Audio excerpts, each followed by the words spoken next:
ইসলাম রুক্ষের ধর্ম নয়, না পড়ে মুসলিম হওয়া কঠিন। এজন্য মৌলিক ইলম শিক্ষা করা ফরজ। রাসূলুল্লাহ বলেছেন, তলাবুল ইলমি ফারিদাতুন আলা কুল্লি মুসলিম। ইসলামের মৌলিক বিষয়গুলো শিক্ষা করা সব মুসলমানের জন্য আবশ্যক। আল্লাহ এজন্য ইকরা বলে ইসলাম শুরু করেছে। না পড়ে হিন্দু থাকা যায়, হিন্দুর ঘরে জন্ম নিলে চলে। বেদ, গীতা, মহাভারত, রামায়ণ, উপনিষদ, হিন্দুদের আরো ধর্মগ্রন্থ আছে। হিন্দুদের মাঝে এমন জাতও আছে যাদের জন্য ধর্মগ্রন্থ পড়া দূরের কথা, ছোঁয়ার অধিকারও নাই।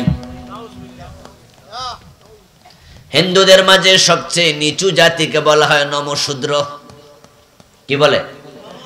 নমশূদ্র। ওরা ধর্মগ্রন্থ পড়বে না, পড়ার কোনো অনুমতি নেই, ধরবেও না।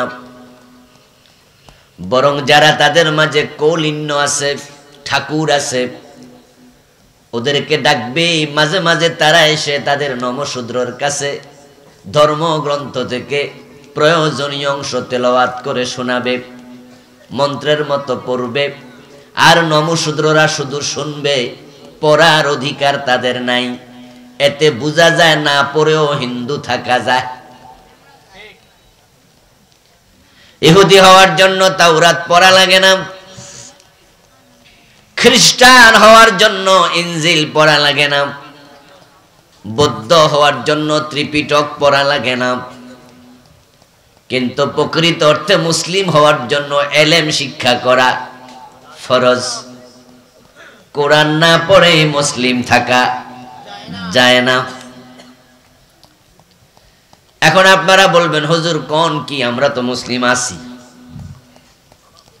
কোরআন পড়তে পারে না এমন হাজার হাজার মানুষ আমাদের দেশে আছে কিনা? এরা কি হিন্দু হইয়া গেছে? তা আমনে কোন মুসলিম হওয়া যায় না? আমরা তো মুসলিম আছি, নাই কই। আল্লাহর হাবিব বললেন ইলম শিক্ষা করা ফরজ সব মুসলিম নরনারীর জন্য। আল্লাহ বললেন কোরআনের প্রথম শব্দ ইকরা, পড়ো। এখন রাসূল কয় পড়ো, পড়া ফরজ। আল্লাহ কয় পড়ো, পড়তেই হবে। আপনি বলেন আমি পড়ি নাই, অথচ আমি মুসলিম। আপনার এই দাবি ভুল দাবি। কারণ যারা ইলম জানে না, শয়তান মুহূর্তের মাঝে তাদের ঈমান কেড়ে নেয়। তারা যে ঈমান হারাতা তারা বুঝতেও পারে না। হুজুর ওয়াজ করছে জুমার দিন, এই মুসলমানেরা যতই শীত হোক না কেন ওযু কিন্তু ঠিক করে করা লাগবে। হাদিসে আছে ওয়াইলুল লিল আকাব, যারা ওযু করার সময় টাকনো গিরা ভালো করে ধুবে না, পানি পৌঁছাবে না, তাদের জন্য ধ্বংস।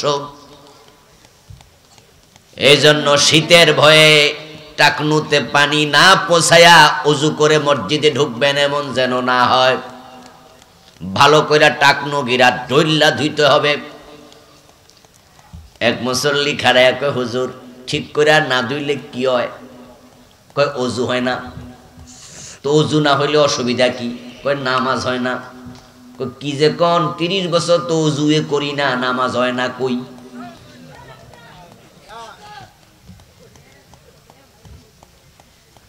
আপনি কোন টাকনু গিরা না ধুইলে ওযু হয় না, ওযু না হইলে নামাজ হয় না। আমি তো পড়তাছি যোগের পর যোগ, ওযুয়ে তো করি না, নামাজ হয় না কইলো কেডা? আমি দেখতাছি ওইতাছে। এখন হুজুর যে কইলো ওযু ছাড়া নামাজ হয় না, বেড়া কয় আমি পড়তাছি ওইতাছে। এখন হুজুর দেখাইবো কেমনে? দেখানোর কোনো সুরত আছে নাকি? কারণ যে ওযু ছাড়া নামাজ পড়ছে তার রুকু যেমন ওযুওয়ালার রুকুও, তার সেজদা যেমন ওযুওয়ালার সেজদাও। তো নামাজ যে হইতাছে না দেখাইবো কেমনে? হুজুরের দেখানোর তো সুযোগই নাই। হুজুর দেখাতে পারবে না ওযু ছাড়া নামাজ হয় না। তুমি রুকু দিয়েছো, সেজদা দিয়েছো, সব ঠিক আছে, কিন্তু ওযু যেহেতু করো নাই, তোমার নামাজটা বাদ। এটা হাতে কলমে দেখানোর সুযোগ নাই, কিন্তু হুজুরের দাবি সত্য, এতে কোনো সন্দেহ নাই। কারণ আল্লাহ তাআলা বলেছেন, ইদা কুমতুম ইলাস সালাতি ফাগসিলু উজুহাকুম ওয়া আইদিয়াকুম ইলাল মারাফিক ওয়ামসাহু বিরুউসিকুম ওয়া আরজুলাকুম ইলাল কাবাইন। যখন তোমরা নামাজ পড়ার ইরাদা করো, তখন তোমার মুখ ধো, হাত ধো, মাথা মাসে করো, পা ধৌত করো, এটার নাম ওযু, ঠিক না? নামাজের ইরাদা করলে পরে ওযু করার জন্য আদেশ করেছে কে? আল্লাহ। ভাইরা কথা বলতে হবে তো। আল্লাহ। ওযু করতে বলেছেন কে? আল্লাহ। নামাজ পড়ার জন্য ওযু করা নফল না ফরজ? এখন আপনি ফরজ না মানলে নামাজ হবে কেমনে?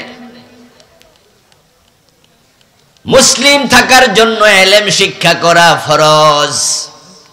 এজন্য কোরআন মাজিদের প্রথম অর্ডার ছিল ইকরা, পড়ো।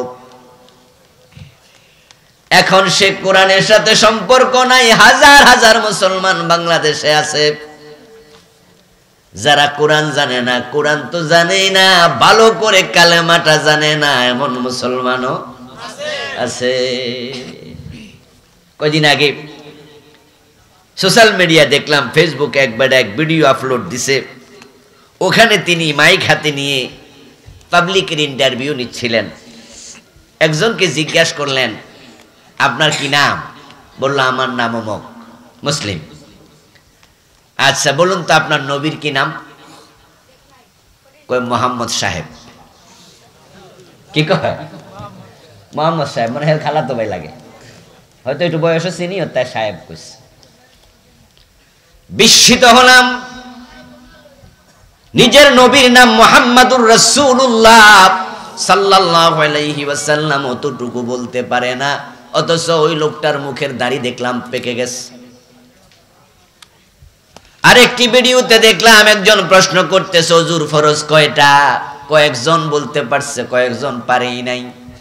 মুখ লুকায়, লজ্জা পায়, কই জানি না। ও প্রিয় ভাই, যে ব্যক্তি ইসলাম সম্পর্কে মৌলিক ইলম শিখে নাই, আসলে মুসলমান থাকা তার জন্য মোটেও সহজ না। কারণ আমাদের ঈমান চুরি করার জন্য আমাদের পিছনে শয়তান 24 ঘন্টা লেগে আছে। আমাদের সবার সাথে শয়তান আছে কিনা?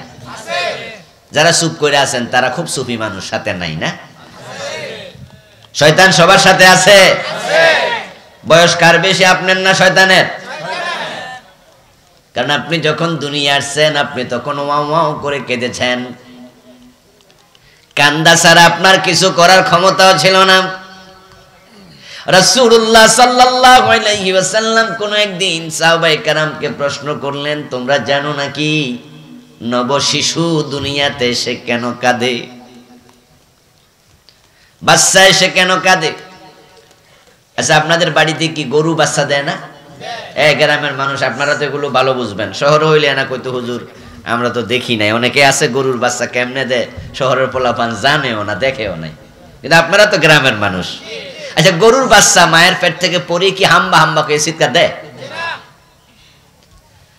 পেট থেকে আসার পরে গরুর বাচ্চা চিৎকার দেয় না, ছাগলের বাচ্চা চিৎকার দেয় না, বাঘ চিৎকার দেয় না, হাতি চিৎকার দেয় না, কিন্তু মানুষের বাচ্চা চিৎকার দেয়? দেয়নি। বরং কোন বাচ্চা যদি মায়ের পেট থেকে আসার পরে চিৎকার না দেয়, তখন ডাক্তাররা কয় তারে লইয়া টেনশন আছে। বাচ্চা চিৎকার না দিলে টেনশন, এই জন্য থাপড়াইয়া চিৎকার দেওয়া। পিঠের মাঝে দরকার ঠ্যাং তোলা দিয়ে থাপ্পড় মারবে। আল্লাহর হাবিব প্রশ্ন করলেন, ও আমার সাহাবারা, বলো তো কেন মানুষের বাচ্চা কাঁদে? সাহাবায়ে কেরাম জবাব দিলেন, আল্লাহু ওয়া রাসূলুহু আ'লাম। আল্লাহ এবং রাসূল ভালো জানেন, আমরা এটা জানি না কেন কাঁদে। তবে কাঁদে এটা আমরা দেখি, কিন্তু কাঁদে ডাকেন সেটা তো জানি না। প্রিয় নবী জবাব দেন, মিন নাজগাতিশ শায়তান। তুমি দুনিয়া আসার সাথে সাথে তোমার জন্য আল্লাহ যে দুশমন শয়তানকে তোমার সঙ্গী বানায় রাখছে, ওই শয়তান এসে তোমাকে একটা খোঁচা মারছে। আল্লাহর হাবিব বলেন এমন কোন মানুষ নাই যার সাথে শয়তান নাই। আমি নবী মুহাম্মদ সাল্লাল্লাহু আলাইহি ওয়াসাল্লাম আমার সাথেও শয়তান আছে। আমি নবী তাই বলে আমার সাথে শয়তান নাই তা কিন্তু না, আমার সাথেও শয়তান আছে। তবে ফাইন্নাহু আসলামা বি, প্রিয় নবীজি বলেন আমার সাথে যে শয়তানটা আছে সে আমার আনুগত্য করে, আমার হাতে মুসলমান হয়ে গেছে, সে আমার কোন রকমের ধোঁকা দেয় না।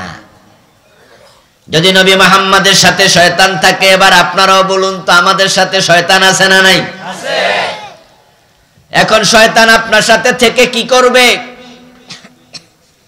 ক্বালান নবী সাল্লাল্লাহু আলাইহি ওয়াসাল্লাম আশ-শাইতানু জাসিমুন আলা কলবি বনি আদম।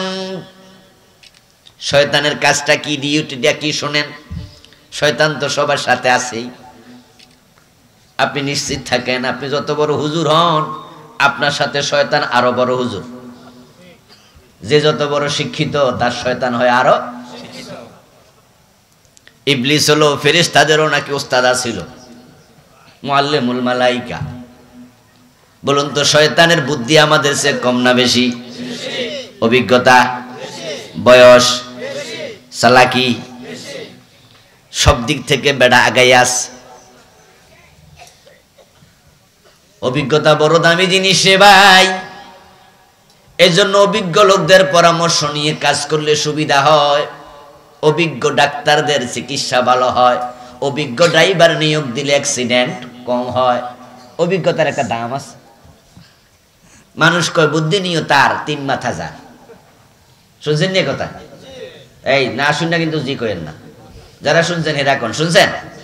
যাক তাহলে শোনার লোক আছে দুই চারজন। মানুষের আবার তিন মাথা হয় নাকি?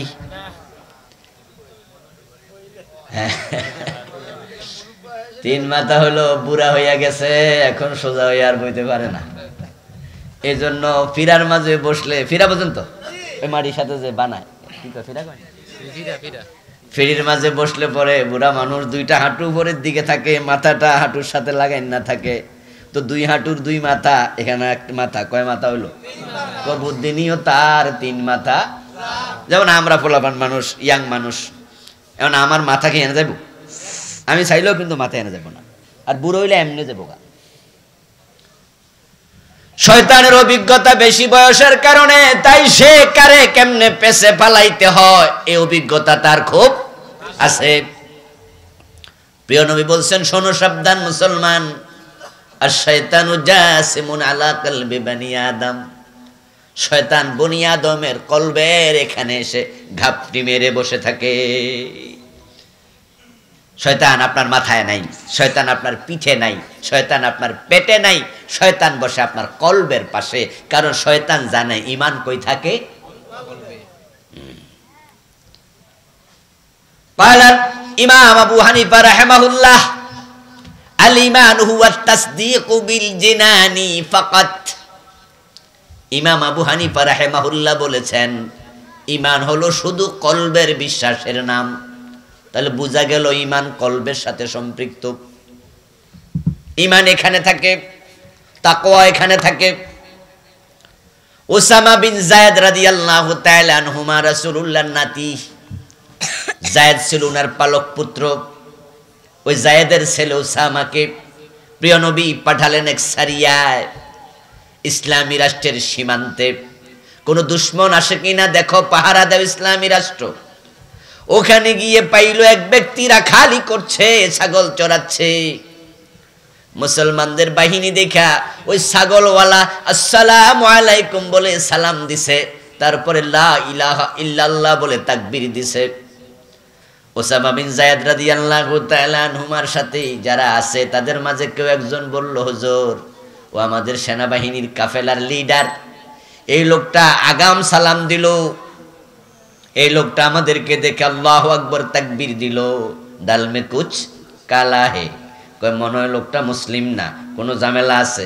বেডা ছাগল বাঁচানোর ভয়ে এ কাম করছে, হতে পারে সে কাফেরদের গোয়েন্দা, ছাগল চড়ানোর উসিলা দইরা আমাদের খবর নিতে আইছে। ওসামা বিন যায়েদ কয় ঠিক কইছো, মেরে লাও। ওই লোকটাকে জায়গায় হত্যা করে ফেললো। তার ছাগলগুলা নিয়ে মদিনায় চলে আসলো।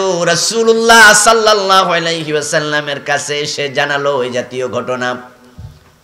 প্রিয় নবী আওয়াজ করে বললেন, ওয়াল্লাহি ইয়া আল্লাহ ইন্নী বারীউম মিনহুম।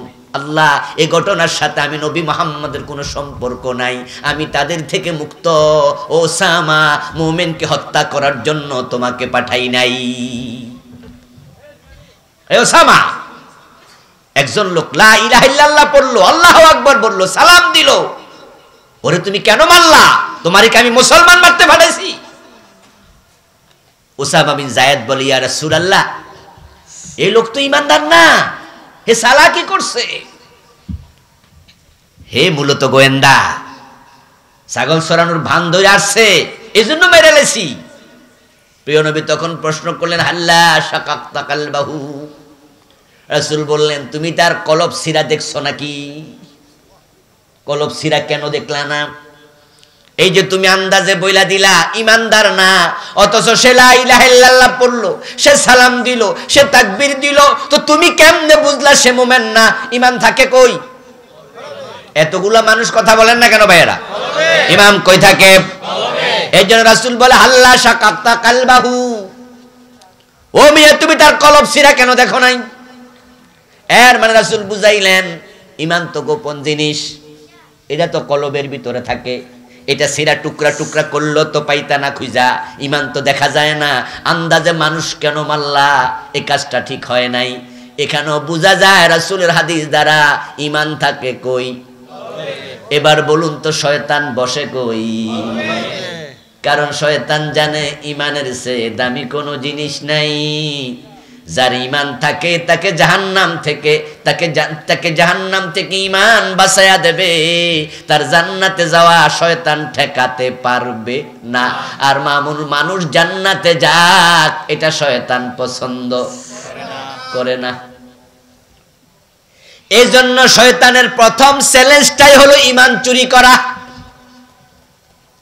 একরা আল্লাহ নাজিল করছে, কারণ তুমি যদি না পড়ো কোরআন, শয়তান কখন যে ঈমান চুরি করবে তুমি টেরও। এ বিষয়ে আমরা আলোচনা সামনের দিকে আগাবো, ধৈর্য ধরে শুনতে থাকুন। ঈমান চুরি করার জন্য শয়তান আসে। قال النبي صلى الله عليه وسلم إن الشيطان يجري من الإنسان من الناس مجرى الدم।